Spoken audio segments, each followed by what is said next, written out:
beautiful thing about sports is the storytelling is unscripted. I didn't feel like the media was really being serious.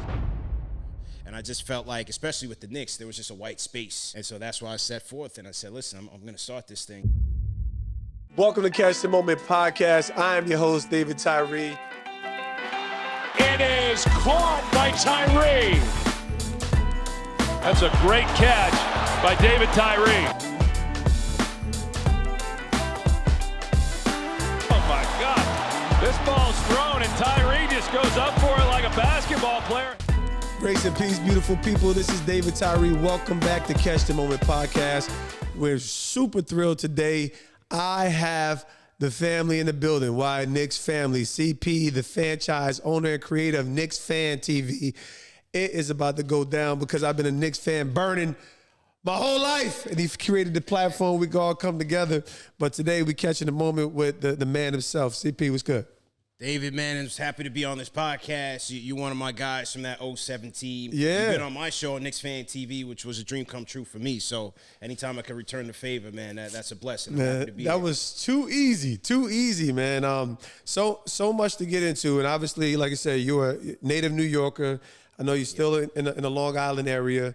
But so much to dig into here. But I got to get your moment. I got to get your helmet catch story. Yeah. Where were you? I don't even know how old you are. You know, you're still looking seasoned, but you finally got a grade coming through. My dog looking young. I see you, bro. So where were you when you saw the helmet catch? What was going on? Yeah. Any memories, bro? Man, I was at one of the homies' cribs. He was having a Super Bowl party, and just all of us were kind of huddled up in the room. But as the game was going on, we were like, yo, we in this game, right? and I was at the Week 17 game at so against the Meadowlands. Patriots. I was there when you guys almost beat them. Yeah. And I left that game feeling like, yo, we on par with these guys. Yeah. Like, if we make it there, we got a gauntlet to get through in the playoffs. But if we make it there, I think we can get it done. 100%. So we're watching the game, and it's going, and we're keeping it close. And then, when the catch went off, I just jumped in somebody's arms. I forgot who it was. I'm jumping, I'm going crazy, I'm bouncing off the walls. Yeah. And then, Steve Smith had a couple of clutch catches on that drive. No doubt. And then the final play to Smitty. Plaxico, man. I mean, it was just a phenomenal run. So what was it looking like? I always like to ask, what was it looking like in your neighborhood, in the area? Yeah. Like, I know you're not necessarily in Manhattan, anything like that. Was it just mayhem in the streets so you could hear it around the neighborhood? Absolutely. And, growing up as a diehard New York sports fan, whenever my teams won, I always had a routine. Number one, you got to go get the papers. Take out the back page, put it in your time capsule. So I got all of that. Next, you got to go to Modell's and get your championship T-shirt. Woo! Went to Modell's, got that. Yeah. Then you got to plan with the homies because at that time, we're in high school, so we got to plan out to get to the parade. Yeah. So we got to skip school, forget school. That'll come later. We got to figure out what train we getting on and get to the Canyon of Heroes, and that's what we did, man. Bro, people don't understand how special it is, and that's why it's worth it even as a Knicks fan. So I gotta definitely kind of hear, you talk about as a New York sports fan, but you have you've created a tremendous imprint in this sports media space, carving a lane for yourself and creating a community for the New York Knicks fans. And like, trust me, if you're a Knicks fan to this day, that means you a real one. And like I said, I wish I could be more vocal about my fandom, but it's deep. So tell me, like, a little bit of the journey. Of course, you're a Knicks fan and you're leading the charge, bro. So tell me a little bit about what it was like for you in your childhood when you got on, when it was officially burning in your heart, like, nah, I'm riding with the Knicks, and how this kind of began to develop. Yeah, as a kid, it's just watching those classic Knicks rivalry games on the NBA on NBC. Yeah. Right? So maybe you wake up on a Sunday, you go to church. It was a routine, right? Yeah. Your routine. You go to church, you come home, you eat lunch, and then 1 o'clock the game is starting. Bob Costas is setting the stage, right? Maybe it's Jordan coming into town. Yep. Or it's Reggie Miller coming into town. Like those classic rivalries. Once Riley left, when the Heat would come into town, like that was must-see TV. You had to be in front of the TV. Yeah. And so that was just me from an early stage, and my family would get into it. My aunt was a diehard Knicks fan. That's dope. And because we are of Jamaican heritage, Patrick Ewing. Okay. That was our guy. Jamaica. Right, exactly. So, that was our guy, and we were just riding with them through and through. Yeah. And the beautiful thing about sports is the storytelling is unscripted. It's unscripted. It's brand new, just like the moment, right? Just like the Cats. It's so unscripted. True. So that's what got me into it so heavy with the Knicks, the Giants, the Yankees, and just going, die hard for those teams. But on the back end of it, the sports radio. Okay. Especially WFAN. You had Mike and the Mad Dog. You had 660 AM and FM, 101.9 FM. And that's where you would go for football be the Monday after. Like, oh, man, it's a tough loss or it's a big win. But you had to hear what your hosts, what they had to how say. they broke it down, and the callers and the community behind it. And so I was captivated by that ever since I was a kid. And to bring it to more so the present day, I've been doing this 6 years now, and I just felt like, especially with the Knicks, there was just a white space that was just not tapped into. And I knew that they were diehard fans like myself that, they're losing, and they're losing year after year after year, but I still want to hope and dream that maybe next year is our year. What are the moves we're making this year? Okay, maybe this is a stepping stone to greatness. So I was always tapped in, but I didn't feel like the media was really being serious in terms of how they covered it. And so that's why I set forth and I said, listen, I'm going to start this thing. Bro, that was special. And I probably really, I've been active on LinkedIn and I would see pop up at least 3 years ago. And I'm like, Fanchise. I'm like, what's that about? And of course, when I find out the Knicks is behind, I'm like, oh, my man is on to something. And I probably saw your profile a little bit before the pandemic. But, it was a moment where, of course, now we got these amazing captive audiences. So anybody who was doing something really had a tremendous leg up on the competition as creators. So, but, when I think about, I gotta know what was like, you talking about being young in these glory days, the Pat Riley days. I can even remember, I think it was Stu, before they hired Riley, who was the coach? It was the black dude. Was it Stu something? Stu Jackson. Stu Jackson. There we go. Yep. And so I'm Kenny Walker. I can remember Trent Tucker. I can remember, and then of course it got real. Patrick was always there. I can remember I had the Bombers poster with Johnny Newman, Mark Jackson. Yeah. So what was your moment from or who was your player? You already mentioned Pat, but everybody know Pat was the man, right? Yeah. But was there any other moment or in your childhood that was like, this is my guy? Everybody. Anthony Mason. So what was that moment for you? For me, it was like Trent Tucker couldn't miss on the three. So it was little figures that really gave us such a storytell, sure. Of course, with the heart of New York City. So what were some of those early moments for you or players? Mason was definitely my guy. He was definitely my guy. I'd never seen anybody as versatile and talented as Anthony Mason. And then on top of that, he had the flair, right? He always had everything etched in his haircut. Something etched in the God's will or something like that in the haircut. So he had that New York style to him. It's crazy. But really, it was Starks. No doubt. To me, it was John Starks, the dunk. And when I talk about the storylines, the unscripted storylines of sports, Starks to Jordan was like that David and Goliath story, right? Starks coming out the mud, leaving from Oklahoma, out of the grocery store, being locked up as a kid, CBA not making it, and then you had Jordan who was at the pinnacle, but Starks never backed down. And that was like even though he was from the West, he was from Midwest in Oklahoma, he had that New York energy. He did, bro. Yeah.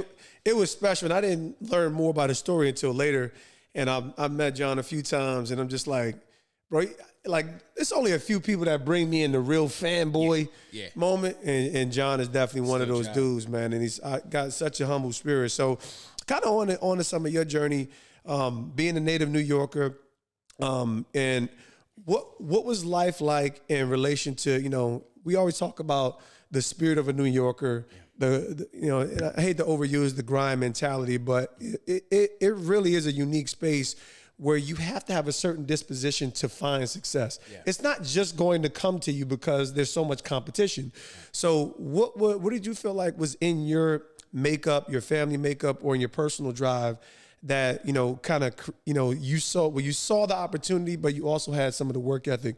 What was the early potion in your mindset that helped create this avenue? Well, the grind certainly started from my parents. That's just great. watching them as a kid, right? Both of them working multiple jobs. Or Multiple. With my dad, I was working on his investments and in the real estate and, family-owned houses and making sure the tenants were good or doing maintenance on the house. But then he'd have a 9-to-5, right? Then he'd go to corporate America, and then he'd come home, he'd be working on the house. So that work ethic definitely came from my parents and my family. Now, were you, even as a young kid, sometimes, especially in our era, we didn't really know the full, like entrepreneurial mindset. Yeah. And, like, did you appreciate it, or were you one of these kids that is like, like, I want to get away? Like, I felt like it was two different kinds of kids in my era, where it was like some people saw and appreciated the grind their parents were putting in, and some people was like, nah, I'm going to pave my own pathway. So, like, obviously you see it now, but what was it like in the moment? It's funny because I certainly appreciated it, because one thing about my parents is, like, when it came to material things, you don't go to your dad for that. You go to your mom for that. Yeah. But when it came to, life, investments, things that you needed in life, like, was never an answer for them. Wow. And so they always believed in me. They always invested in me and invested in my success. And then at the same time, I always had a drive to just work and get out on my own and try to do my thing. Back when we were teenagers, when you first set out to work around like 13, there was something called your working papers. So that was like a rite of passage for you and the homies, right? You're in middle school. I could go get this minimum wage. Finally go get this part-time job, So I'm at the Gap. I'm delivering flowers as I'm older, and I'm doing all these, menial jobs. But that's all part of what made me me, And just being in New York, it just, to me, it just felt right. Now, so at what point, like, was it college? Was college was that a demand or a command? Because that was the song for most of our parents, where you got to go to college. It's a different time now. Yeah. And so was that on the road? And at what point were you like, media is the space that I want to be? Because obviously there's many pivots in life. And how did you what was the plan from the start to, as opposed to how you end up carving this amazing lane as a contributor in the media space? Yeah. College was definitely, it wasn't an option. Like, we were going to school. You was going to do this. We were doing this. Yeah. We were going to school. So there wasn't that alternative path. And what'd you study there? So I went to Hampton University, historically black college down in Virginia, and I studied business management. Got it. And my sister had went there prior to, so she's kind of been my role model when it came to pursuing that corporate path. Yeah. And so I was kind of always following in her footsteps. She had went there prior to. I got exposed to the school and the community aspect, that early community aspect of a small black school, only about 6,000 kids. Yeah, most people don't know that about Hampton because it's so lauded historically, but it's actually pretty small. Yeah.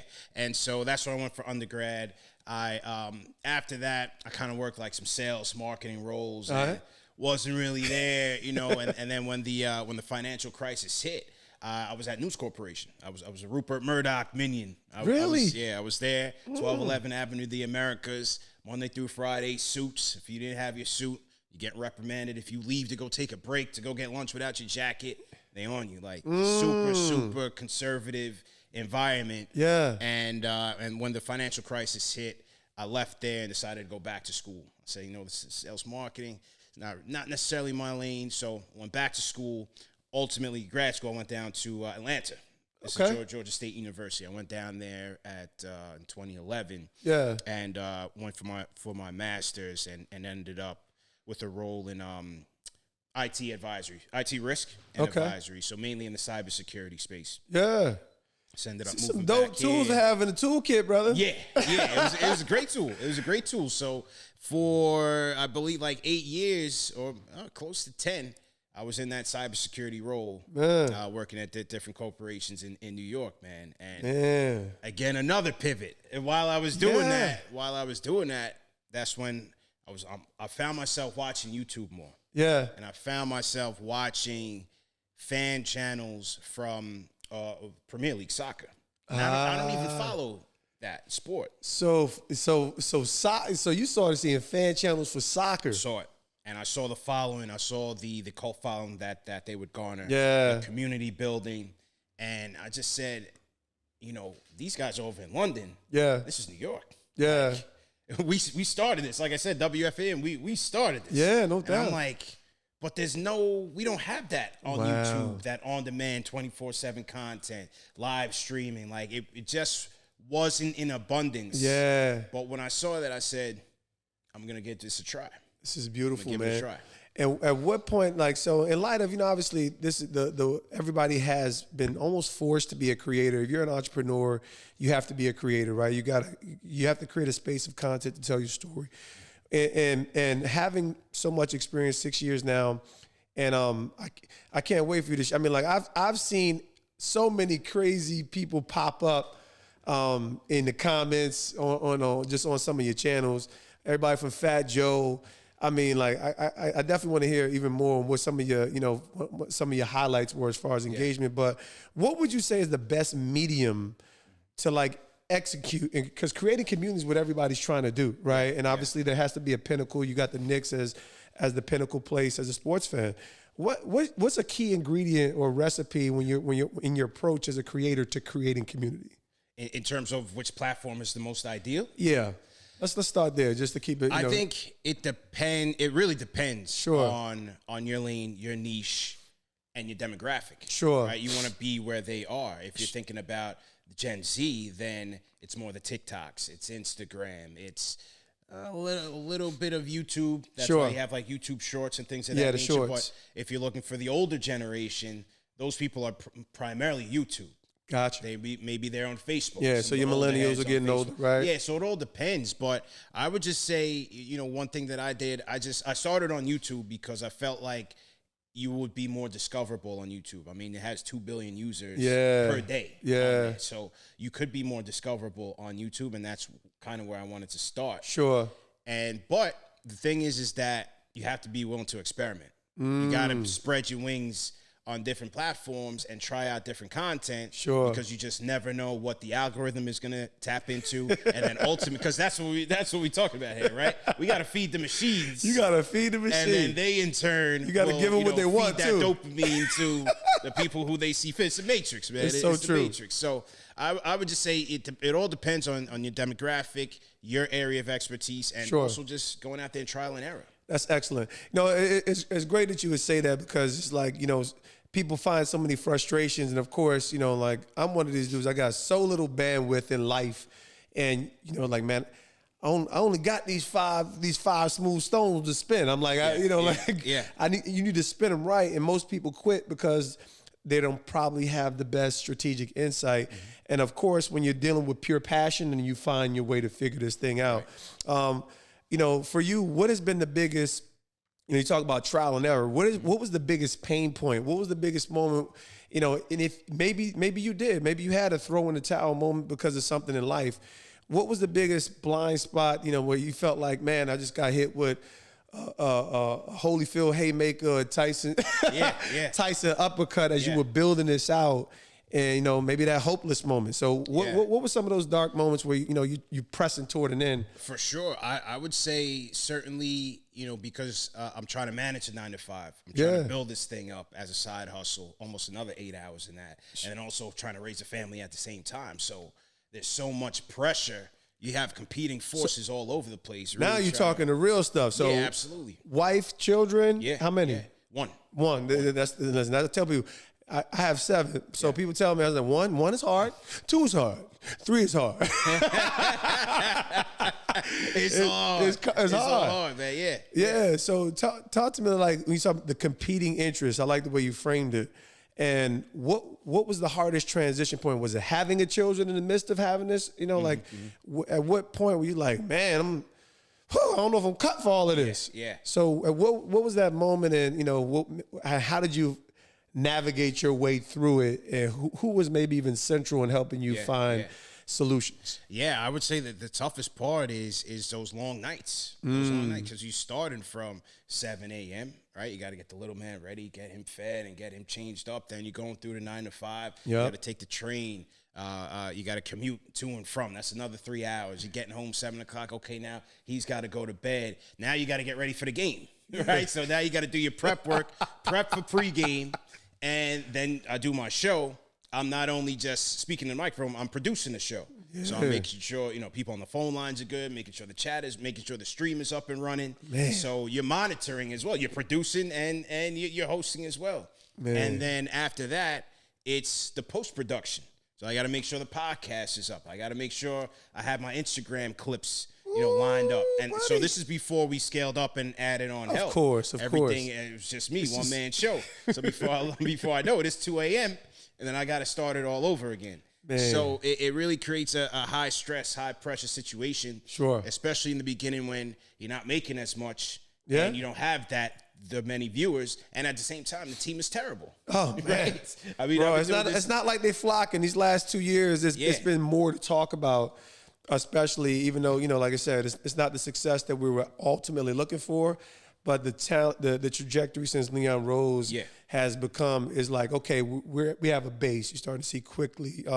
There's a base of talent that we're like, how are we not more successful yet? But there's excitement. Julius Randle, obviously, having an all-star player. Yeah. So, I definitely see it. And thanks, Cher, because people need to have the right, frame of mind in relation to, pursuing a passion.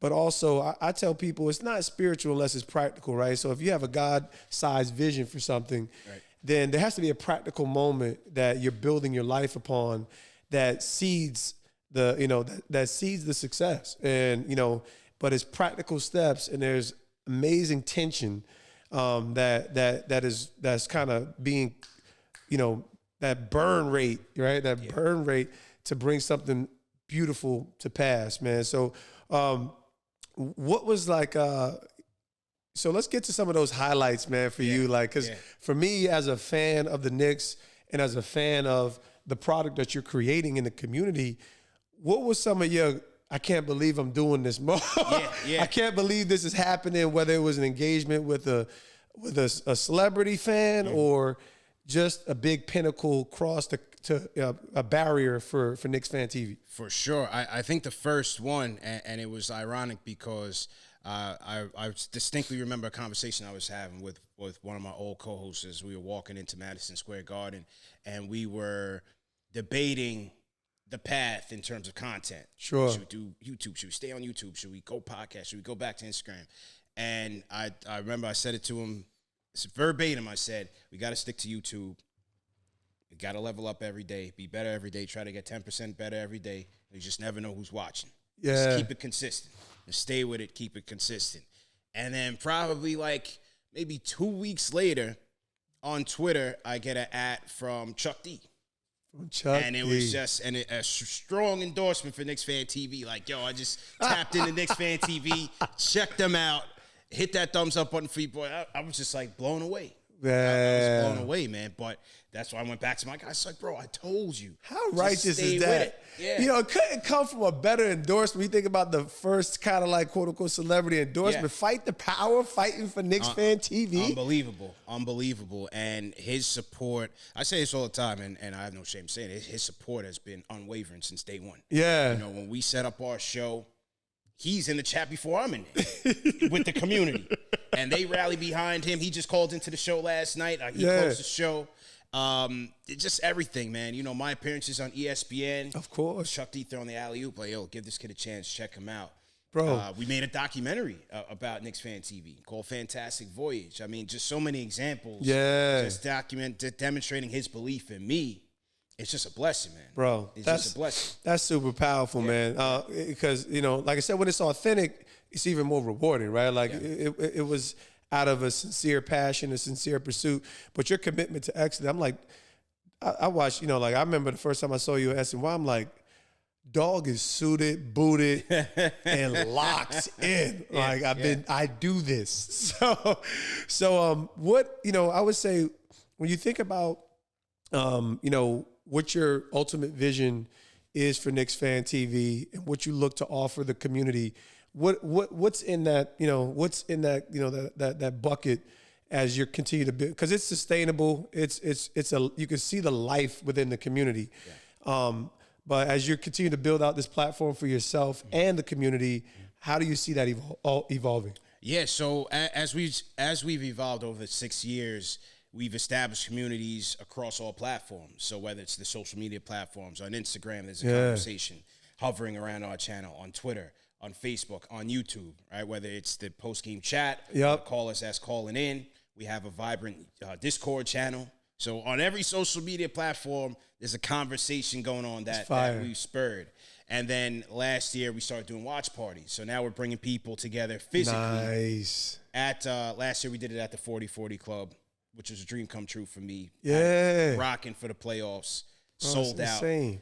But again, it's that bringing people together. Yeah. I mean, we have people in there, young, old. I tell people, bring your kids. Bring your kids. It's a safe environment. You have the DJ rocking, good food, good music, and we all vibing around a common cause, which is the Knicks. And so that's really the framework of what I'm doing. Yes, we talk about the team and it's around sports, but it's really, I like to bring people together. Sure. I'm always, that's always what I've loved to do even before I started this. Like, yeah. if I know you into something, if I know he's into something and it connects, yo, call my guy. Call him, see what's going on. Yeah. You know, you never know what could happen. And so so that's those bonds that we're trying to build. Yeah. And I just see that Knicks Fan TV as a template for other teams Sure. to establish the same thing. And so that's the ultimate goal right now. Man, that's just it's just beautiful. Like I said, and I barely get a chance to consume at the rate that I want to. I'm over here running after, you know, kids and business channels and all kind of crazy stuff. But I'm like, nah, it's so much to learn from it, because when you talk about the fans are the ones that make the sport. And I'm an athlete, so I know the only reason I feel whole is mostly because of fans. Like, you know, and I love my New York Giants, but I have a working relationship with New York Giants, and it doesn't always work out in my favor. So you don't always feel as appreciated. But the athletes from the fan side is really where, if you can make that connection, it's just a special community when people feel valued and appreciated as a part of what makes these sports so amazing. Yeah. So what you tapped into is just really definitely something special, and being able to reap the rewards of it from your expertise has been really powerful to watch. Now, I don't want to assume anything, but, you know, when you think about, you know, some of your trajectory, and I love these sober-minded, grounded pivots, right? It's kind of like when you're pursuing a passion, it almost becomes like, what are we doing here? But of course, there's the reality of this is consuming the business side, the numbers, the strategic component. You know, so I don't want to assume what your moment has been, but I always like to ask this question in light of these many pivots, the growth, you know, the growth mindset and evolution of your brand. What's your defining moment? Like, you know, you got personal life, you got, you know, your family is coming to fruition. Yeah. What did you say has been your defining moment, and why? Oh man, that's a good question. You hitting it from, you know, you're hitting from different channels are opening up in mainstream media. It's one thing to, you know, I tell people this is, you know, before you answer the question, I'm like, well, if you want to partner with the NFL, you need to have done something already, right? Right? It's like, and so you start to see these different creators and people, and that's what has basically happened for Knicks Fan TV. You created a product so valuable where now the mainstream media and other particular parties and channels said, no, we need to get this guy in here. Yeah. So, you know, and I can't make that your defining moment, because life is holistic, and, you know, what your success in the marketplace in these different sectors are just an example, in my personal opinion, of who you are. So what would you say for you again? I would say it was when I appeared on the Max Kellerman show. Nice. I would say it was that, because in the beginning it started off as one segment, and it was kind of like the Knicks fan versus the anti-fan, and you know, me representing the entire Knicks fan base, and him, you know, the villain role that he played on First Take was like, you know, everything he could to be anti-Nick. And, no doubt. And so it was a 12-round battle, that first episode, but then they extended it. Then they extended an invitation to come on the next week. Nice. Came on the next week, same confrontation, but as the weeks went by, the conversation flowed more in the general NBA conversation. Nice. And then he started, you know, really taking a liking to me, really trying to school me to the game, teach me what was going on behind the scenes, what I needed to do, what I need to freshen up on. I think that was a defining moment, because it was, you know, the respect from an industry OG. But someone, because Max Kellerman came up from public access television, someone that understood the path that I was trying to build. And dope. I would say that was certainly the moment, because from there, then the SNY opportunities came about, and then ultimately WFAN NBA Radio as well. Nah, that's special.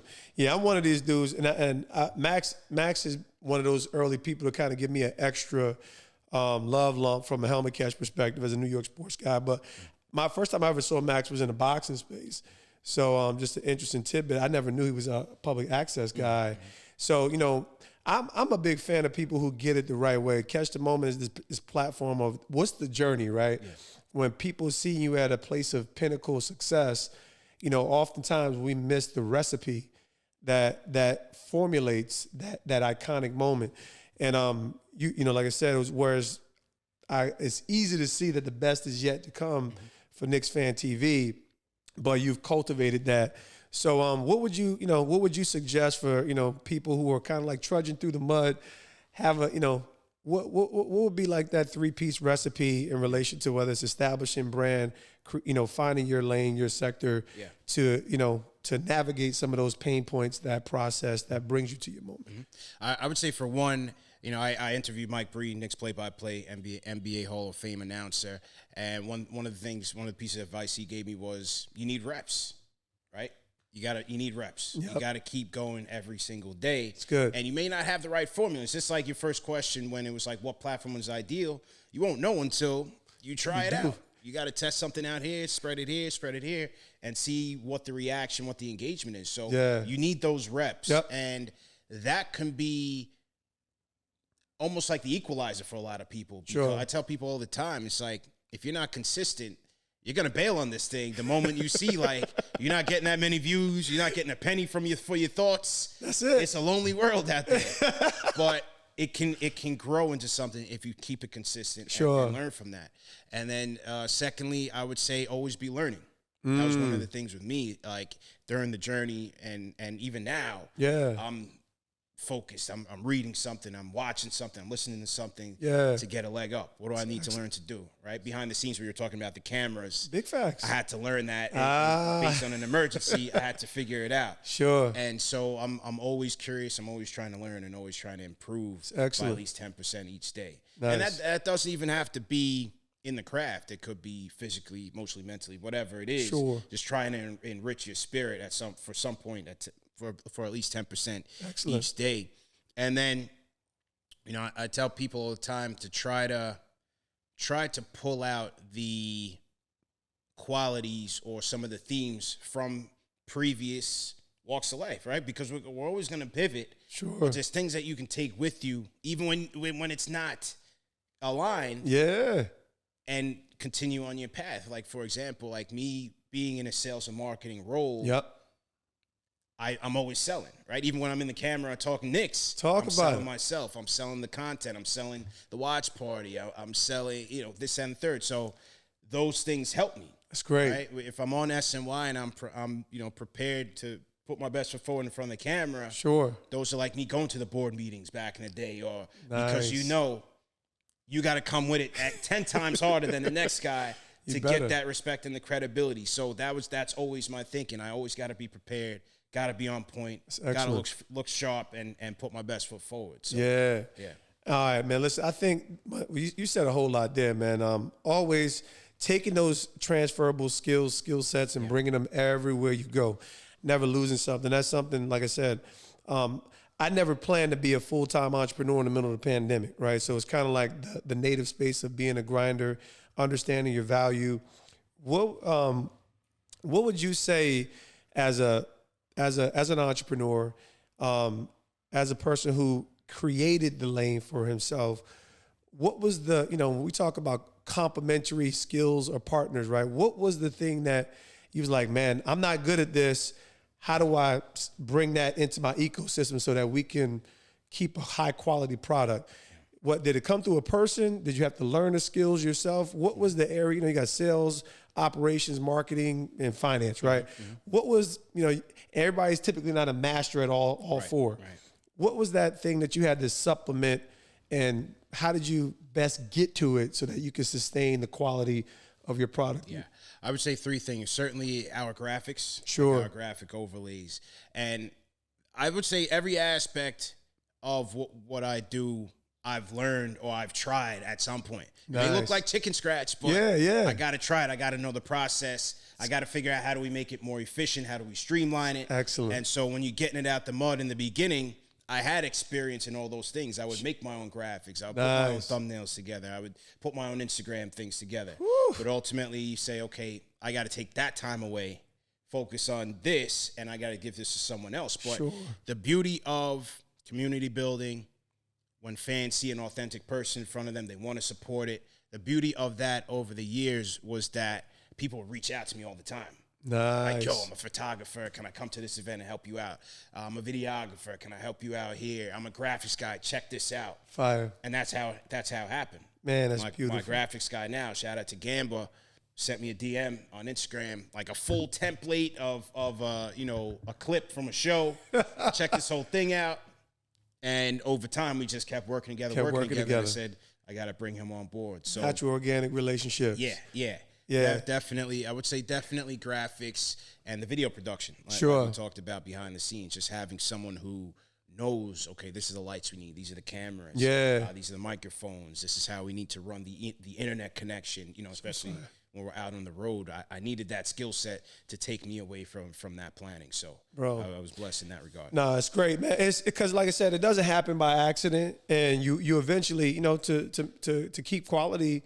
And, like I said, there is this process, and I think people shirk the process, right? And most of us get imposter, somewhere along the way, you get, imposter syndrome starts setting in. Mm-hmm. And you just got to crush those ideas and those voices that aren't leading to the end. But man, tell me just about what you're most excited about, obviously, on two ends for Knicks Fan TV. And obviously, the Knicks, I don't know if there's been as much anticipation. I feel like, last year there was some good, solid anticipation, but talk about the current state of the New York Knicks a little bit. Give me a little bit of sauce. I'm watching, but I'm not as entrenched as I want to be.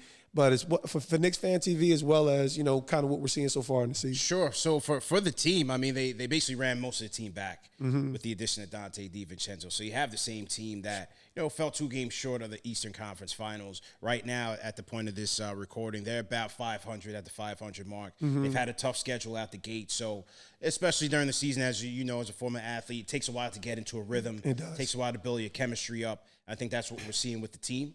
But so far at the early stretch, you're seeing some promising performances. I mean, R.J. Barrett has been really dynamic. Finally, man. He's starting to take off. I was about to ask you. I'm like, man, give me some more. I mean, because we talked about drafting R.J. out next to Zion, right? Like, it's kind of like, so it looks like the lion is awakening. It looks like there's a deeper sense of confidence and urgency and some of the, snippets that I've seen watching him play. Sure. And so he certainly looks good. Mitchell Robinson is looking good.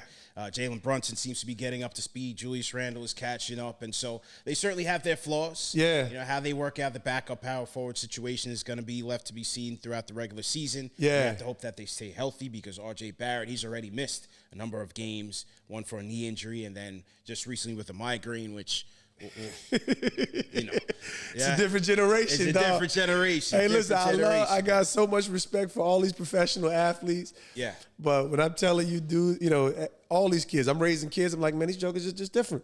Different. And they can be amazing, but I'm telling you, they brittle out the gate. And I said, we need to let them fall a little bit more. For sure. And we need to let them formulate the grit that's going to take to be a champion. It's a mindset, right? And you're talking about New York City and what we expect from our champions, but I get it, man. Yeah, absolutely. And then, for the channel, we're just going to continue to grow it. As I said, we have our watch parties, which is mostly every weekend out in various places in the city, various sports bars and lounges in the city. So we have our watch parties that we're building. For me personally, at WFAN, I'm hosting on WFAN now. I'll be back on SNY TV. And so those platforms give me an opportunity to continue to build a brand, promote myself, and keep learning. Yeah. It's been a journey, man, and I'm just very humbled and blessed to be on it and really enjoying it. Bro, you're killing the game. The insight that you provided, even in relation to how to approach this, is really just, it's life applicable, right? I mean, like, it's not separate. When we talk about some of the transferable lessons from, it's the grabbing on, being a habitual learner, having a growth mindset, being committed to it.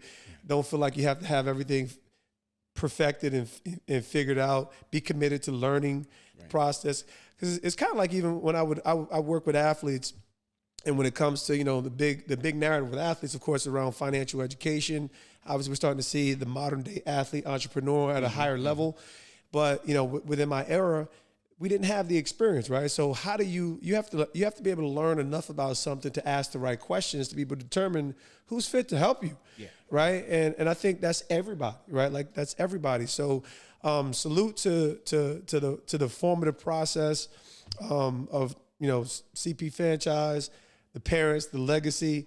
Because brother, you built to last. You got the New York state of mind, man. Appreciate so any salutations? Give us a quick shout where we can find you.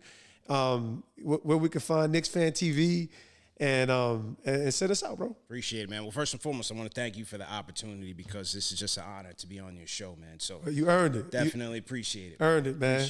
Appreciate it. So, but for you guys at home, you can find us on youtube.com/Knicks Fan TV. Also, youtube.com/The NBA Report.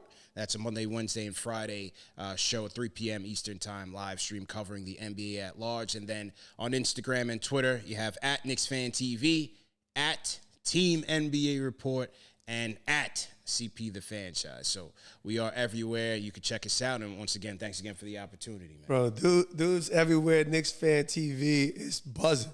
It's buzzing. You never know who's going to be in the comments getting crazy, talking crazy about our beloved Knicks. But, when you talk about a team, we do. I'm going to see a champ. We're going to see a championship in our lifetime. In the lifetime. We're going to see our, listen, and I know, like I said, I got so much love for my Knicks. I don't bash. I have to refrain from bashing our owner. The dude's a maven in the marketplace. But I'm like, it was hard when he put out Oak, dog. I'm trying to let you go, but that was one of the hardest moments in my life right now when they put Oak out. I'm like, yo, the disrespect is at an all-time high. But I'm excited about where the state of the franchise is, and can appreciate you more for creating that community so that we can labor together, so we can bring this success to birth in the New York Knickerbockers. So listen, appreciate y'all for checking in with Catch the Moment podcast. Hope y'all enjoyed every bit of flavor that this episode, the game, the pain, the process, the journey that's going to get you to your next moment. Make sure you check us in, like, comment, share. We're going to get great done together. We'll see you next week.